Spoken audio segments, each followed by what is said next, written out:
नमस्कार मित्रों, मैं एसके सर आपका स्वागत करता हूं अपने इस चैनल में। और आज मैं आपके लिए लेकर आया हूं आरपीएससी फर्स्ट ग्रेड में फर्स्ट पेपर का एक महत्वपूर्ण विषय। फर्स्ट पेपर में 9 विषय होते हैं, जिनमें से एक महत्वपूर्ण विषय है शिक्षा प्रबंधन। और आज हम पढ़ेंगे शिक्षा प्रबंधन के बारे में। तो आइए दोस्तों, आज हम पढ़ेंगे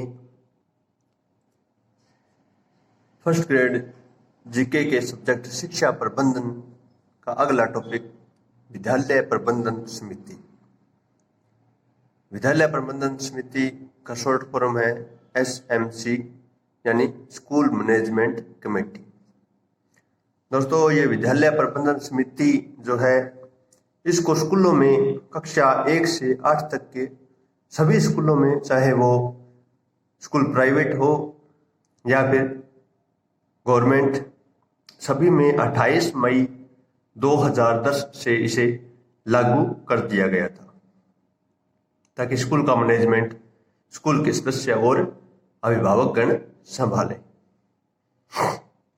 तो जानते हैं, एसएमसी प्रति 2 वर्ष में पुनर्गठन होती है, यानी इसका कार्यकाल 2 वर्ष का है। और 2 प्रकार की समितियां स्कूल में कार्य करती है।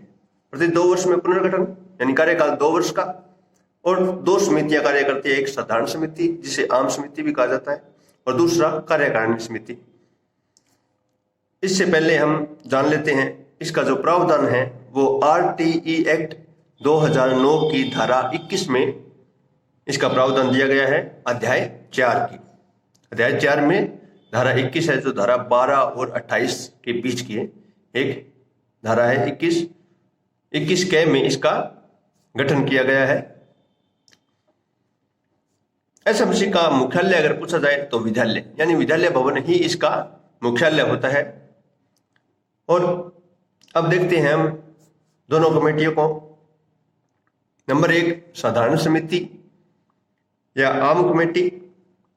इसमें सभी सदस्य, यानी कि जिस स्थान पर विद्यालय है, चाहे अगर किसी गांव के अंदर है तो उसके अंदर सम्मिलित होने वाले लगभग सभी गांव के लोग, या फिर कह सकते हैं हम उस स्कूल में पढ़ने वाले बच्चों के अभिभावकगण, वो सभी इसके सदस्य होते हैं। 3 सदस्य डीईओ द्वारा मनोनीत भी इसमें किए जाते हैं।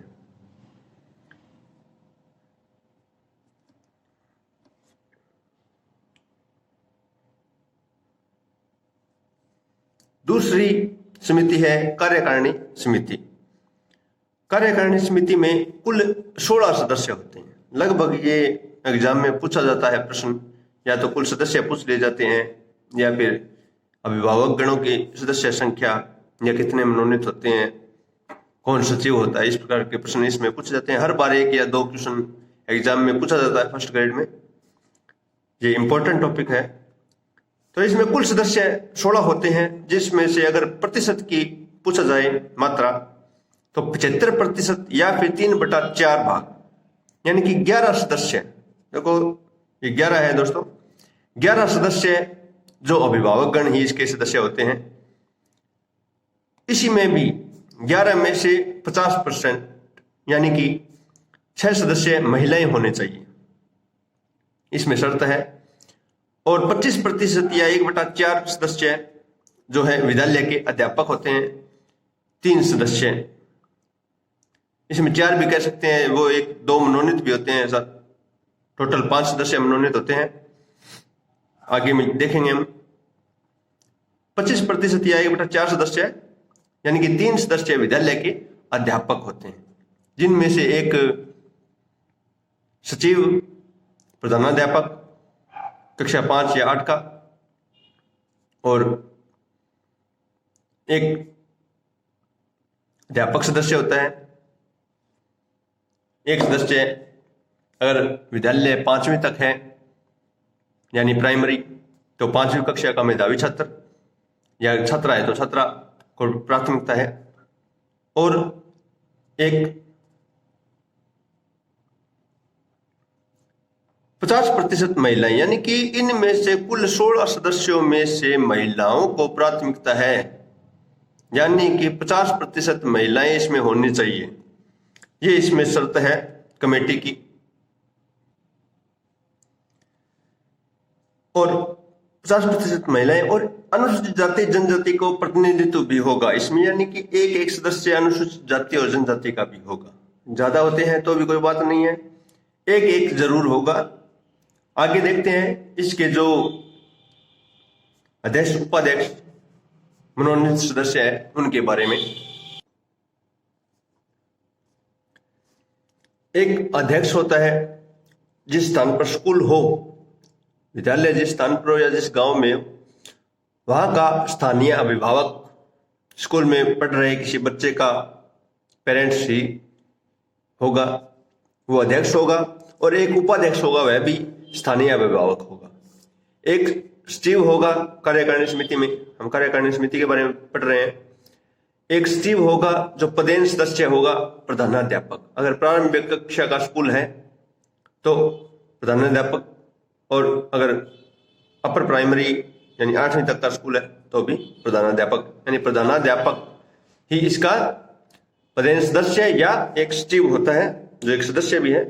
एक मनोनीत सदस्य स्थानीय क्षेत्र का प्रमुख व्यक्तित्व स्थानीय शिक्षाविद होगा। उसी स्थान का प्रमुख व्यक्तित्व, जैसे गांव के अंदर सरपंच, और वो शिक्षाविद भी हो, वह इसका मनोनीत सदस्य होगा। और एक एमएलए यानी विधायक के द्वारा नियुक्त किया गया सदस्य, जिसे मनोनीत किया माना जा सकता है।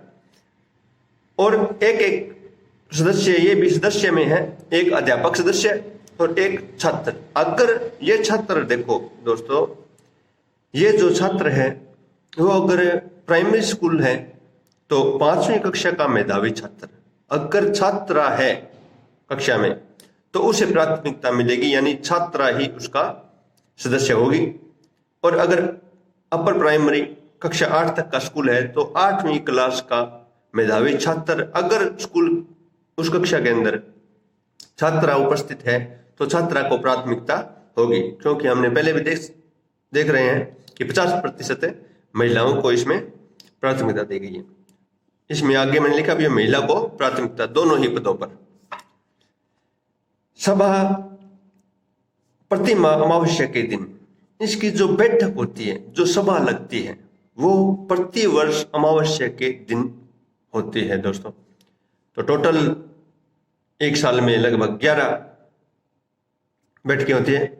कोरम संख्या, इसकी बैठक के अंदर उपस्थित सदस्यों की संख्या 1/3 सदस्य होने चाहिए, यानी कम से कम 6 सदस्य। 16 में से 6 सदस्य उपस्थित होने चाहिए। अगर 6 सदस्य उपस्थित नहीं होते हैं तो क्या होगा कि अगले 7वें दिन ये बैठकें दोबारा होनी होती है। अभी तक हमने कार्यकारिणी समिति के बारे में पढ़ा। साधारण सभा की जो बैठक है वो जुलाई से मार्च के मध्य प्रति वर्ष 4 बैठकें, यानी एक वर्ष में 4 बैठकें होती है, यानी हर तीसरे माह, प्रत्येक तीसरे माह में साधारण सभा की बैठक होती है। इसके अंदर एसएमसी के अंदर 3 वर्षीय विकास योजना बनेगी। प्रति 3 वर्ष के लिए विकास योजना तैयार की जाती है, जिसमें से 3 वार्षिक उप योजनाएं, यानी प्रति वर्ष के लिए भी ये 3 वर्ष की एक योजना होगी। उसके बाद तीनों वर्ष के लिए अलग अलग प्रति वर्ष के लिए एक उप योजना भी तैयार की जाएगी। बजट हेतु अध्यक्ष प्लस सचिव, यानी अध्यक्ष और सचिव के हस्ताक्षर होंगे, यानी कि जो बजट सरकार द्वारा स्कूल के लिए जो आता है उसे निकालने के लिए जो चेक दिया जाता है बैंक को, उस चेक पर 2 सदस्यों के हस्ताक्षर होने जरूरी है। एक अध्यक्ष के, जो प्रधानाध्यापक होता है स्कूल का, एक सचिव के जो प्रधानाध्यापक होता है स्कूल का, और एक अध्यक्ष यानी अभिभावक गण का, जो इसका अध्यक्ष होता है कमेटी का। दोनों के हस्ताक्षर होंगे तभी वो बजट पास किया जाएगा। विकास योजना के अंत से पूर्व, विकास योजना ये जो 3 वर्षीय विकास योजना तैयार की जाती है उसके अंत से पूर्व, यानी जब उसको वो विकास योजना समाप्त होने वाली होती है उस समय से पूर्व ही ब्लॉक प्रारंभिक शिक्षा अधिकारी, जिसे शॉर्ट फॉर्म BEEO बोलते हैं, को प्रस्तुत की जाएगी। ठीक है, इसकी एक रिपोर्ट प्रस्तुत की जाती है। सभा की सूचना, देखो दोस्तों, सभा की सूचना 4 दिन पूर्व सचिव द्वारा दी जाएगी, यानी जो प्रधानाध्यापक होता है वह बैठक से 4 दिन पूर्व सभी सदस्यों को ये सूचना देगा कि बैठक इस तारीख को या इस दिन होने वाली है। ये अगर अति आवश्यक, किसी अति आवश्यक बात पर अगर बैठक हो रही है तो 2 दिन पूर्व सचिव द्वारा वो सूचना अभिभावकों को, यानी कि सभी कमेटी के सदस्यों को दी जाएगी। नीचे फिर से मैंने एक बार ये अच्छी तरह से समझाया है। सदस्यों में ये दिक्कत रहती है। कुल सदस्य 16, यानी SMC में अगर सदस्य पूछे जाए तो 16 सदस्य होते हैं। इनमें से 11 अभिभावकगण, एक प्रधानाध्यापक जो सचिव और सदस्य भी होता है, एक अध्यापिका सदस्य लिखा है मैंने, ये ऐसे याद रखेंगे, यानी कि प्राथमिकता अध्यापिका होगी। अगर अध्यापक और अध्यापिका दोनों है स्कूल में तो अध्यापिका ही उसका सदस्य होगी। और एक कक्षा 5वीं या अगर 8वीं तक का स्कूल है तो 8वीं का छात्र या छात्रा, यानी कि अगर छात्रा है तो उसे प्राथमिकता होगी, वो उसका सदस्य होगी। 2 मनोनीत सदस्य होंगे, जिनमें से एक प्रमुख व्यक्तित्व के रूप में गांव का सरपंच भी हो सकता है, शिक्षाविद भी हो सकता है, और एक MLA यानी कि विधायक द्वारा मनोनीत सदस्य होते हैं। तो आज हमने अपना ये topic SMC school management committee पूर्ण कर लिया है।